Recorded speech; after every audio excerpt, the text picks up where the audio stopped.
Fly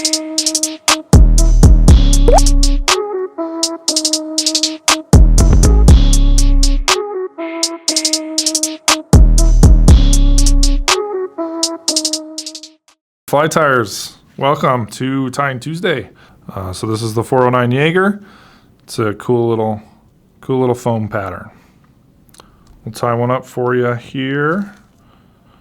And we're going to start out with our hook. It's the 2302 hook. Use this fairly often for my terrestrials and a whole wide variety of dry flies, caddis, hopper, beetles, ants, all kinds of stuff really.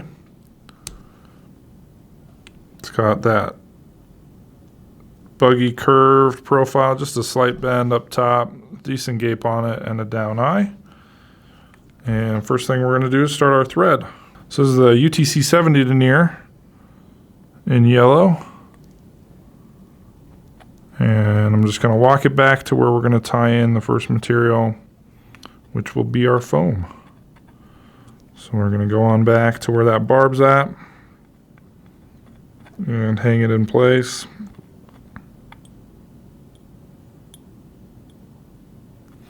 Just like so. A little bit of prep work going into this bug.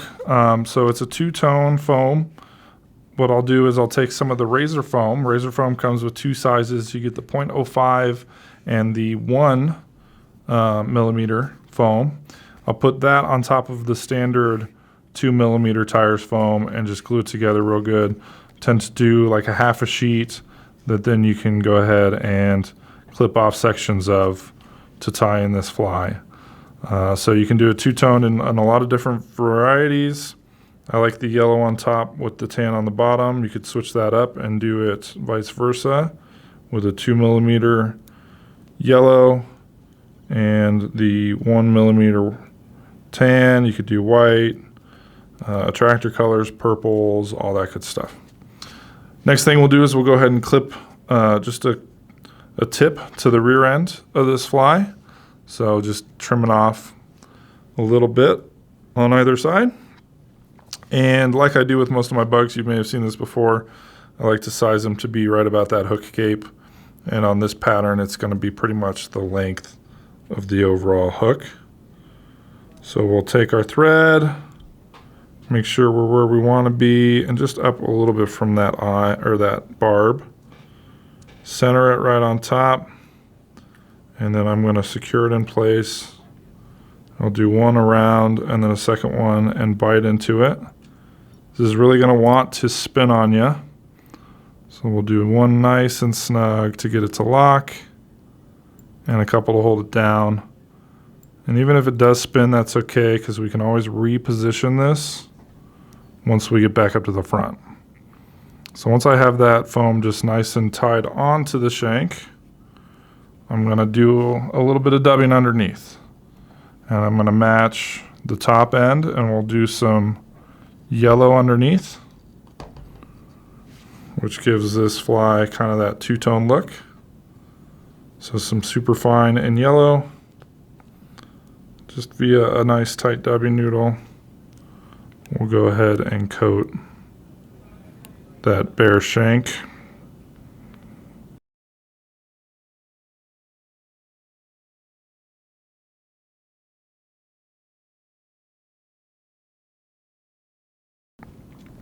So probably a little past the halfway point. And just kind of look at it. If you have another one, you can kind of measure them out, get them all the same. The more you do, the more comfortable you'll be where you land your thread here. But that looks to be about 4 or 5 hook eyes if you use that as your measuring point back. We'll just even this out quickly.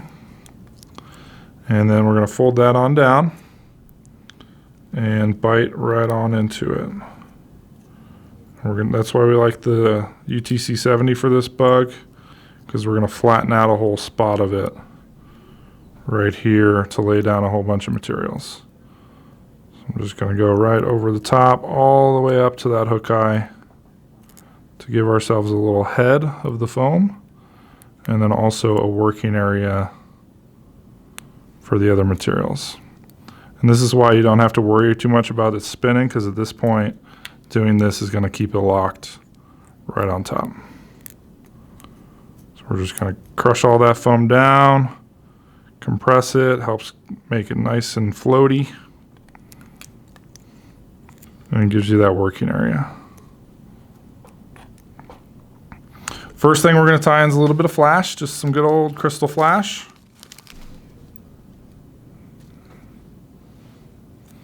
There we go. So 5 or 6 strands, and we'll stick those out the rear right to the end of the body. This is going to be the same length of our wing. And I tie them in on top, but I tie them in on top kind of on the half closest to me when I secure them the first time, and then I'll fold them over, do a few wraps forward, then fold them over, crossing over to the other side, and then walk back. And that makes it somewhat nice and full and kind of covers that whole section.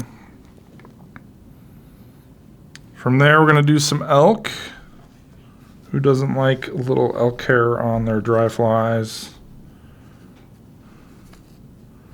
So we'll go ahead and grab a little hank off of the hide here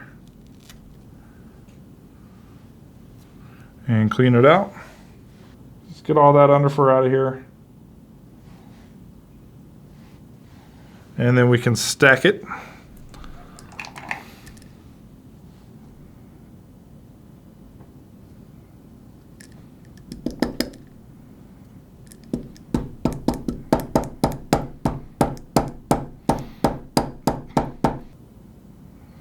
Keeping our tips aligned, go ahead and tie that in. We'll add some of those rogue fibers. So we're going to tie it in again just right on top here, similar to how we did the flash towards the rear. Snugging that down in place. And then we can clip out all those butt sections. And I tend to do them right about the same length as that section that I have flattened out, because it'll keep it nice and even once we wrap over top of it all. So we'll just compress that on down, just like we did the foam.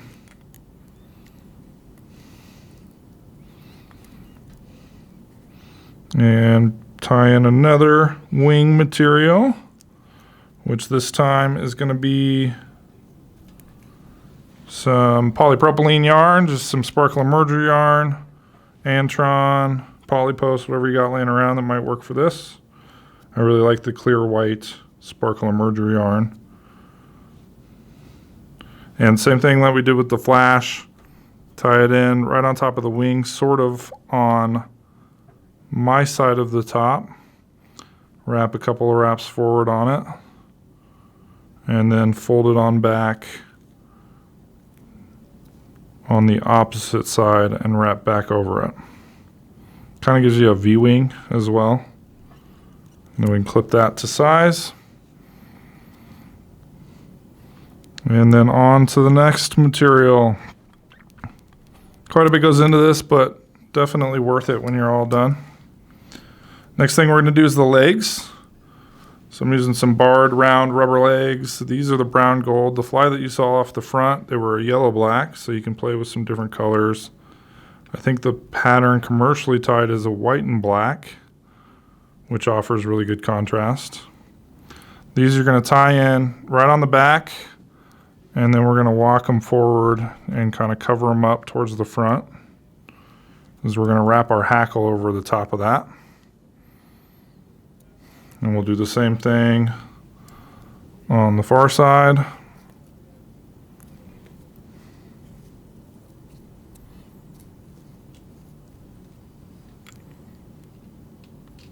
Couple of securing wraps, and then walk over the top of them onto the front. And then back one more time, and we'll add in our last material. Go ahead and trim these to length, fold them all forward, and clip them even. That'll give you shorter front legs with longer back legs. And then we got our hackle, so doing a grizzly hackle on this fly. We'll just pick its size to match the size we're doing. So this is a size 6 today. You can use a hackle gauge or use your hook as a gauge as well. It's a little big.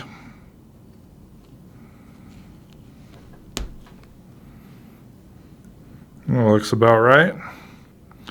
And then we'll prep it by clipping off the butt end here, stripping some of it nice and clean. You can also clip them down if you prefer to do it that way. And we'll tie that in right on the back, pretty much where everything else has gone in here. We can do our X-wrap to keep it nice and perpendicular, and then fold that stem down to give some extra security from it coming loose. And then you could just kind of thread this all up and wrap the hackle, but I like to wrap my hackles over dubbing a lot of times, so I'll do just a thin yellow dubbing underneath here. Don't need a whole lot, just going to coat that section. You can use this dubbing to kind of, again, flatten things out, give yourself a nice, easy working area.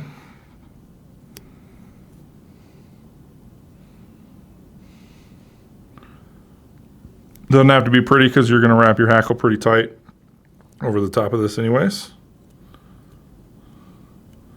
But it also gives you little kind of tunnels to wrap your hackle through, keeps everything from moving around too much.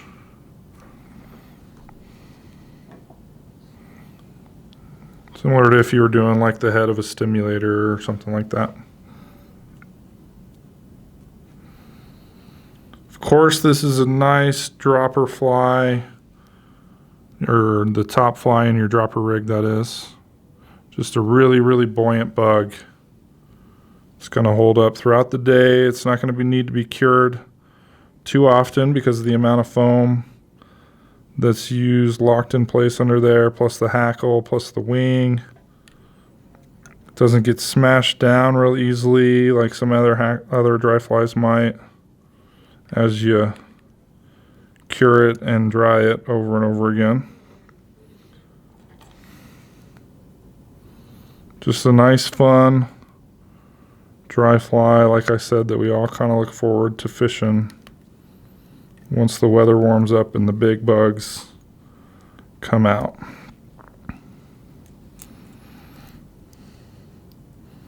So we'll capture it right on the front, clip out that butt section, and then whip finish right over the top of everything. This can be a little tricky with the legs, but if you have a big enough whip finish tool, you can kind of get around everything.